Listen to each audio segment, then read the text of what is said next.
Hey guys, welcome to Inspire Chemistry. In this video I will discuss related to JNCSR admission 2023 process. तो JNCSR का admission के बारे में discuss करेंगे। बहुत सारा स्टूडेंट बहुत सारा इंपॉर्टेंट थिंग्स के रिलेटेड कन्फ्यूज्ड है, ठीक है। एंड इंटरव्यू टिप्स के बारे में भी डिस्कस करेंगे कि इंटरव्यू के लिए क्या क्या थिंग्स पढ़ना चाहिए एंड कौन कौन सा पर्टिकुलर पोर्शन से क्वेश्चन पूछा जाता है मैक्सिमम केस में। तो वीडियो को एंड तक जरूर देखो एंड फ्रेंड के साथ भी शेयर करो। तो देखो फर्स्ट जो इंपॉर्टेंट थिंग है, जो स्टूडेंट्स ने JNCSR में अप्लाई किया था, तो उन सारे स्टूडेंट्स का जो लॉगिन पोर्टल है वहाँ पर लॉगिन करने के बाद दो चीज़ मांग रहा है। एक है स्काइप आईडी, सेकेंड है जो important documents like 10th level 12th level marksheet और सर्टिफिकेट्स या फिर ग्रेजुएशन लेवल का रिजल्ट, ये सारे थिंग्स अपलोड करने के लिए बोल रहा है। तो जो स्टूडेंट्स देखा ये सारे थिंग्स अपलोड करने के लिए बोल रहा है, तो जो मांग रहा है वो सारे थिंग्स अपलोड कर दो। लाइक स्काइप आईडी कैसे ओपन करना है, तो यूट्यूब में वीडियोस देख लो, how to open Skype account और Skype ID, how to get Skype ID. तो ऐसे सर्च करके देखो, एक स्काइप अकाउंट बना लो एंड वहाँ पर जाके स्काइप प्रोफाइल करके ऑप्शन होगा। स्काइप प्रोफाइल में जाके ऊपर स्काइप नेम रहेगा, वही स्काइप आईडी है, लाइव डॉट ऐसे करके कुछ एक ऑप्शन होगा। वो पर्टिकुलर पोर्शन को कॉपी करके वहाँ पर अपलोड कर देना है वेबसाइट में जाके।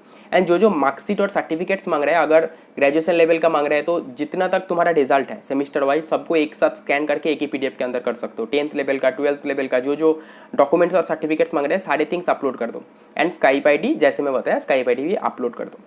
तो बहुत सारे स्टूडेंट ये भी क्वेश्चन पूछ रहे हैं, तो ऑफलाइन इंटरव्यू होने का चांस है तो स्काइप आईडी क्यों मांग रहा है। तो अगर तुमसे ये मांगा जा रहा है तो वो सारे थिंग्स अपलोड करना होगा। मे बी ऑनलाइन भी हो जाए, ठीक है। अभी तक कुछ नोटिफिकेशन नहीं आया, तुम्हारे पास कॉल लेटर आएगा। जो स्टूडेंट्स शॉर्ट लिस्ट हुआ था, एक लिस्ट दिया था पहले JNCSR को ऑफिशियल वेबसाइट में, MSc केमिस्ट्री का रिलेटेड, इंटीग्रेटेड PhD रिलेटेड। तो जो स्टूडेंट्स ने देखा होगा उन सारे स्टूडेंट्स को इंडिविजुअली जो मेल के थ्रू तुमने लॉगिन किया था एंड रजिस्ट्रेशन किया था JNCSR को वेबसाइट में, वहाँ पर तुम्हें एक कॉल लेटर आएगा, ऑफर लेटर आएगा इंटरव्यू के लिए। Call letter, sorry not offer letter. तो इंटरव्यू होगा, ऑफलाइन होगा तो बता दिया जाएगा कि ऑफलाइन होगा, ऑनलाइन होगा तो वहाँ पर भी कॉल लेटर के अंदर मेंशन रहेगा। तो अभी वेबसाइट के अंदर जो थिंग्स मांग रहे हैं वो सारे थिंग्स अपलोड कर दो, ठीक है। सेकंड जो इंपॉर्टेंट थिंग है इंटरव्यू प्रिपरेशन। तो JNCSR का इंटरव्यू प्रिपरेशन करने के लिए मेन जो इंपॉर्टेंट थिंग है तुम्हारा जो फेवरेट पोर्शन। तो प्रिपरेशन करने के लिए दो इंपॉर्टेंट थिंग्स चाहिए। बेसिक क्लियर होना चाहिए केमिस्ट्री का, इनऑर्गेनिक, ऑर्गेनिक, फिजिकल, एनालिटिकल, जो पोर्शन है केमिस्ट्री के लिए। बायोलॉजिकल साइंस के लिए भी सिमिलरली तुम्हारा जो पोर्शन है जूलॉजी, बोटानी, फिजियोलॉजी, बेसिक्स क्लियर होना चाहिए। एंड उसके साथ तुम्हारा जो स्पेशलाइजेशन है या फिर तुम्हारा जो फेवरेट पोर्शन है, may be biological science students के लिए जूलॉजी हो सकता है, बोटानी हो सकता है, फिजियोलॉजी हो सकता है, माइक्रोबायोलॉजी हो सकता है, या फिर केमिस्ट्री स्टूडेंट्स के लिए ऑर्गेनिक इनऑर्गेनिक हो सकता है, या फिर ऑर्गेनिक फिजिकल हो सकता है, या फिर ऑर्गेनिक इंडिविजुअली हो सकता है, इनऑर्गेनिक इंडिविजुअली हो सकता है, फिजिकल भी हो सकता है। फिजिक्स स्टूडेंट्स के लिए भी सिमिलरली जो मटेरियल साइंस में अप्लाई कर रहे हैं। तो मेरे टाइम पे, मैं जब 2019 में इंटरव्यू दिया था, तो इंटरव्यू के टाइम पे मुझे पूछा गया था कि पहले इंट्रोडक्टरी पार्ट था कि क्या ऑफलाइन में इंटरव्यू हुआ था, सारे प्रोफेसर्स वहाँ पर थे।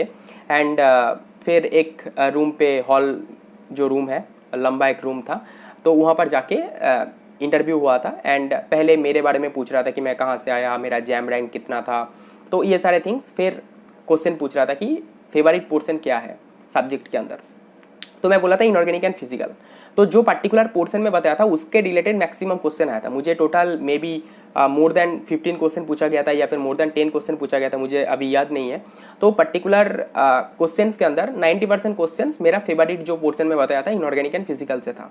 जैसे इनऑर्गेनिक में बोलने के बाद ही फर्स्ट जो क्वेश्चन आया था, CuCl4 और CuCl4 का स्ट्रक्चर क्या होगा, कलर इंटेंसिटी किसका ज़्यादा होगा एंड किसका कम होगा, रीजन्स बताओ। सेकेंड क्वेश्चन पूछा गया था कि I3- का स्ट्रक्चर जो बेंड्स रूल के अकॉर्डिंग जो होता है, बेंड्स रूल एक्सप्लेन करके मैं ड्रॉ किया था, जस्ट बोर्ड वर्क किया था। थर्ड क्वेश्चन एक पूछा गया था कि जॉन टेलर डिस्टर्शन रिलेटेड एक क्वेश्चन पूछा गया था। फिर फिजिकल केमिस्ट्री से फेज डायग्राम पूछा गया था, व्हाट आर CO2, क्यों हो रहा है ये नेगेटिव ये पॉजिटिव, ठीक है, स्लोप के रिगार्डिंग।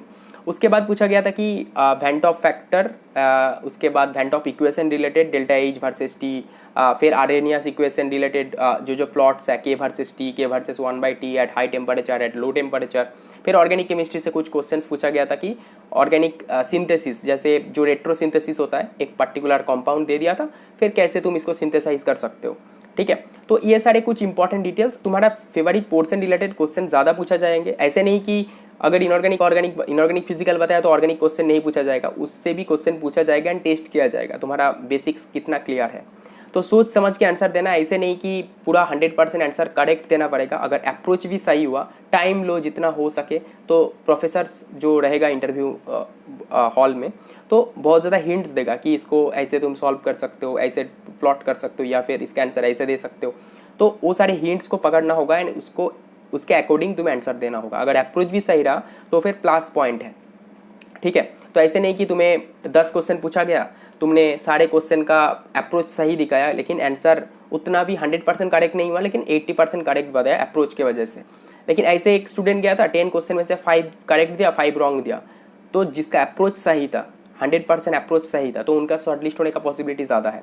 तो अगर आंसर नहीं आ रहा है, डायरेक्टली बता दो मैं ये चैप्टर नहीं पढ़ा या फिर याद नहीं है, ऐसे कुछ बता दो। अदरवाइज कोशिश करो जो हिंट्स देगा प्रोफेसर्स उसको यूज़ करके आंसर देने का कोशिश करो, ठीक है।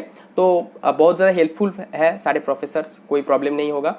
एंड फर्स्ट टाइम इंटरव्यू होगा तो फिर थोड़ा सा डर लगेगा सारे प्रोफेसर्स के सामने जाके इंटरव्यू देना, तो ये सारे थिंग्स मैनेज कर लो। एंड इंग्लिश में इंटरव्यू होता है फुल्ली। तो जो ड्रेसेस के बारे में पूछता है स्टूडेंट्स की, ड्रेसेस क्या होगा, ड्रेसिंग सेंस क्या होगा इंटरव्यू में, तो कोई भी प्लेन जो फॉर्मल ड्रेसेस है वो पहन सकते हो, कोई प्रॉब्लम नहीं है। या फिर जो पेल ब्लू या फिर white, pail pink and black suit, blue colour का सूट, ये सारे थिंग्स पहन सकते हो। एंड कोई भी फॉर्मल ड्रेसेस चल जाएगा, कोई प्रॉब्लम नहीं है, ठीक है। एंड मेन जो इंपॉर्टेंट थिंग है, तुम्हारा जो फेवरेट पोर्सन तुम्हारे सब्जेक्ट के अकॉर्डिंग, उसके ऊपर ज़्यादा फोकस करो, ज़्यादा पढ़ाई करो, बेसिक्स ज़्यादा पढ़ो, ठीक है। ऐसे नहीं कि मेमोरी बेस्ड क्वेश्चन ज़्यादा पूछेगा।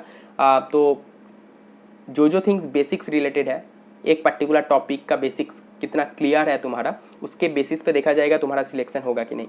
एंड सारे चैप्टर्स का बेसिक्स एटलीस्ट देख लो, एंड तुम्हारा जो फेवरेट पोर्शन है उसको ज़्यादा फोकस करके पढ़ो। तो पिछले साल का वीडियोस भी देख सकते हो, हमने बहुत सारा वीडियोस बना था इंटरव्यू रिलेटेड, यहाँ पर मैं शॉर्टली डिस्कस किया, वो सारे वीडियोस देख सकते हो। डिस्क्रिप्शन बॉक्स में लिंक रहेगा या फिर आई बटन में मिल जाएगा, वहाँ पर जाके डिटेल में देख सकते हो। इंटरव्यू रिलेटेड बहुत सारा टॉपर स्ट्रेटेजी भी है एंड टॉपर्स इंटरव्यू भी है कि क्या क्या क्वेश्चन पूछा था टॉपर्स को एंड टॉपर्स ने कैसे इंटरव्यू दिया था। मेरे टाइम पे मैं जो 15 क्वेश्चन के आसपास पूछा गया था, मैं अराउंड 10 प्लस आंसर दिया था। एंड 5 क्वेश्चन के आंसर मुझे भी नहीं पता था, मैं अप्रोच सही दिखा था आई थिंक, एंड मेरा शॉर्टलिस्ट हुआ था एमएससी में।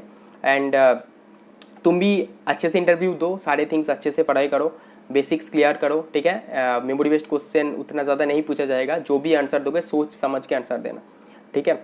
एंड जो थिंग्स अभी ऑफिशियल वेबसाइट में मांग रहे हैं, स्काइप ID, डॉक्यूमेंट्स, ये सारे थिंग्स अपलोड कर दो, ओके।